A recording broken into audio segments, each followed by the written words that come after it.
नमस्कार, मैं भाव्या, आप देख रहे हैं N4 न्यूज भारत। अभी हमारे साथ जुड़े हुए हैं जयराम महतो। आपको बता दें कि JLKM पार्टी के सुप्रीमो हमारे साथ जुड़े हुए हैं और इस पार्टी को अब चिन्ह भी मिल चुका है। पिछले बार निर्दलीय आप लोगों ने लड़ा था लोकसभा चुनाव, इस बार चिन्ह मिल गया। पहले इसी बारे में बात करते हैं, क्या बोलना चाहेंगे?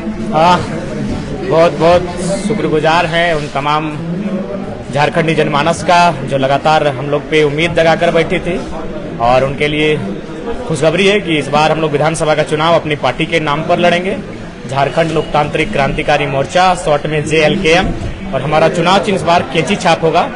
और हमारी चुनाव चिन्ह को भी चुनाव आयोग से मान्यता मिल चुकी है, हमारी पार्टी को भी चुनाव आयोग से मान्यता मिल चुकी है।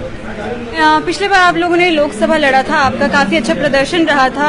हालांकि इलेक्शन से एक दिन पहले, चुनाव से एक दिन पहले पूरा बोलबाला था कि आप ही जीतेंगे, और जैसे लोगों से बात करके पता भी चल रहा था कि आपकी ही जीत होगी। लेकिन उसके बावजूद थर्ड पोजीशन आपने गिरिडीह लोकसभा में हासिल किया। जो भूल चूक हुई थी वहाँ पे कहीं न कहीं रणनीति में या फिर तैयारियां में, इस बार कैसे पूरी करेंगे? लेकिन सबसे पहले बात, जो लोकसभा का जो चुनाव था वो दो बिंदुओं के बीच था, दो धुरी थी, इंडिया और NDA। जनता उनके अलावा समझना नहीं चाहती थी, सुनना नहीं चाहती थी, और उस बीच में अगर कोई लड़का इंडिपेंडेंट अकेले साहस करता हो और 3.5 लाख वोट लाकर उनको टक्कर देता हो, उनके माथे से पसीना टपका देता हो, ये जीत है हमारी। देखिए, उनका मैंने पहले कहा, अभी जो देश का माहौल है, आप कोई प्रत्याशी, मान के चलिए भाव्या जी ही अगर बीजेपी की प्रत्याशी बन गई या कांग्रेस की प्रत्याशी बन गई, जैसे ही आप प्रत्याशी बने आपका एक वोट फिक्स हो गया।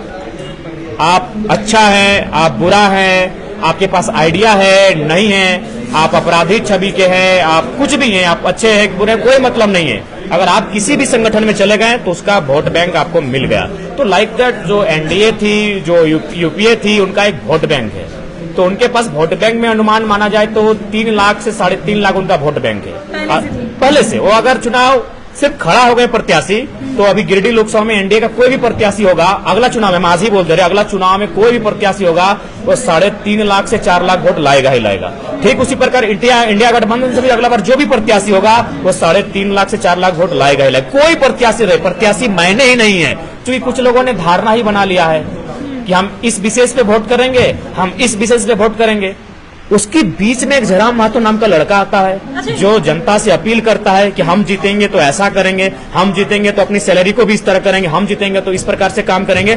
तो उन लोगों ने, जो लोग सच में पॉलिटिक्स करना चाहते, जो सच में लोकतंत्र को चाहती है कि हाँ लोकतंत्र मतलब ऐसा होता है, तो उन लोगों ने मुझे 3.5 लाख वोट दिया है। बाकी वे लोग तो फिक्स वोट है। अच्छा, ये धारणा, ये वोटर बैंक क्या लगता है विधानसभा में भी दिखेगा? देखिए, विधानसभा राज्य के मुद्दों पे लड़े जाते हैं, और राज्य के मुद्दे हमें लगता है त्रिकोणीय और चतुर्कोणीय भी होंगे। लोकसभा में भी आप राज्य के मुद्दे को ही लेकर के लड़ रहे थे कि वहाँ पर बहुत आप बड़ी बात है। हाँ। ये बहुत गर्व का बात है कि मामूली सा लड़का लोकसभा का चुनाव राज्य के मुद्दों के साथ टकराया। एक बड़ी बात है, झारखंड के इतिहास में कभी नहीं हुआ था कि विस्थापन, पलायन के मुद्दे को हम लोकसभा के चुनाव में, लोकसभा के चुनाव यानी इंडिया पाकिस्तान, हिंदू खतरे में, मुसलमान खतरे में, तो ऐसे तो ऐसे तो ऐसे।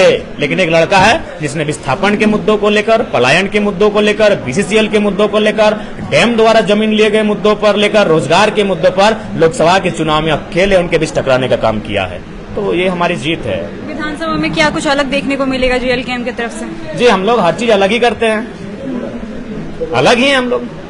ठीक है, अभी फिलहाल ये बात करते हैं कि JLKM जो पार्टी है वो अंदर ही अंदर टूट रही है, फूट रही है। ऐसा पहले मेरे क्वेश्चन कंप्लीट करने दीजिए। ऐसा सुनने में आ रहा था कि कभी मनोज भैया गुस्सा हो रहे हैं, कभी संजय मेहता गुस्सा हो रहे हैं, या फिर कहीं ना कहीं पार्टी से नाराजगी चल रही थी। अभी क्या लग रहा है कि पार्टी एकजुट है, और एकजुट है तो विधानसभा में एकजुटता के साथ परफॉर्मेंस देगी? आप कह रहे थे कि मनोज भैया गुस्सा करता, अभी पीछे वही आपके कैमरा फ्रेम में भी आ रहे हैं और मुस्कुराते हुए आ रहे हैं, तो बस होता है। देखिए, परिवार का हिस्सा है, 4 भाई हैं, तो चारों भाई कभी कभी मन मुटाव होता है, थोड़ा सा किसी बात को लेकर असहमति होती है, नाराजगी होती है, लेकिन ऐसा नहीं है कि हम लोग परिवार के सदस्य नहीं है। पहले से आप लोगों का टारगेट था विधानसभा, फिर भी लोकसभा आप लोगों ने लड़ा। अभी विधानसभा में क्या टारगेट है आप लोगों को, कितना सीट हासिल हो पाएगा? देखिए, कुछ भी कहना जल्दबाजी होगी, फिर भी कुछ तो मन में मंशा होगा, टारगेट होगा कि इतना तो बनाने के लिए लड़ रहे हैं। हम लोग तो 81 सीटों पे लड़ रहे हैं, हम लोग तो चाहेंगे कि वह सरकार हम लोग बना ही ले। तो कहाँ से कुछ गिनवा दीजिए। एक जगह गिनवा देते हैं, जहां आपका घर है, जहां आपका नानी का घर है, जहां आपकी मामी का घर है, जहां आपकी मौसी का घर है, उस जिला, उस प्रमंडल की सारी सीटों को लड़ेंगे। दैट मीन्स उत्तरी छोटा नागपुर में 25 विधानसभा सीटें आती है, धनबाद के एक छोर से लेके चतरा के एक छोर तक, कोडरमा के एक छोर से लेके रामगढ़ के एक छोर तक, वहाँ 25 सीटें आती हैं, 25 सीटें लॉक। और जेएलकेएम की क्या मैनिफेस्टो होगी? मैनिफेस्टो तो विस्तार पूर्वक होगा ना मैडम, आप आइए कभी प्रेस कॉन्फ्रेंस के माध्यम से, बकायदा मैनिफेस्टो को आपके मोबाइल में हम पीडीएफ सेंड कर देंगे और आप खुद एक्सप्लेन कीजिएगा। मैनिफेस्टो तो 30 सेकंड में एक्सप्लेन नहीं होगा माननीय। अच्छा, आज आप यहाँ पर आए हैं लाइब्रेरी के उद्घाटन में और यहाँ पे आपने बहुत सारी बातों का डिस्कशन किया कि युवा किस तरह भटकता है, उसका मन किस तरह चंचल होता है, उसको भी लेकर के, और सबसे बड़ी बात सिलेबस को लेकर के आपने जिक्र किया। जेटेट का आपने सिलेबस जिक्र किया था, क्या कहना चाहेंगे जेटेट के बारे में और अभी झारखंड में हो रही परीक्षा और परीक्षा की तारीखों के पहली बात ये ऐसा लग रहा है ना कि जानबूझ के एक मोटा सिलेबस दिया जा रहा है ताकि जानबूझ के जो झारखंड के छात्र हैं उनको अवसर ना मिले, क्योंकि सीटों को सेटिंग करना है तो बहाना भी तो चाहिए कि आप मार्क्स नहीं ले पा रहे हैं। तो देखिए, सबसे पहला बात, हम लोग अगर गवर्नमेंट में आते हैं तो सिलेबस को भी गवर्नमेंट तय करेगी।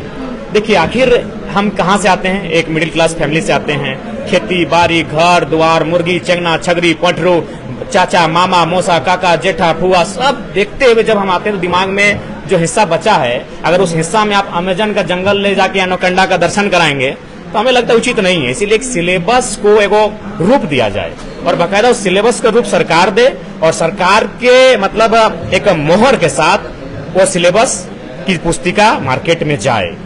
अब बताइए, आप सिलेबस में पूछिएगा आप हमको जाके मंगोलिया की कहानी, आप सिलेबस में जाके पूछिएगा वियतनाम, तो कितना हम अपने आप को बृहद करें? आप सिलेबस में झारखंड को रखिए, भारत को रखिए, ये पर्याप्त है। तो मेरे कहने का तात्पर्य, उदाहरण दे रहा हूं, मेरे कहने का तात्पर्य एक ऐसा सिलेबस तय हो जो विद्यार्थियों को सर के ऊपर ना लगे या दिमाग में बोझ ना लगे।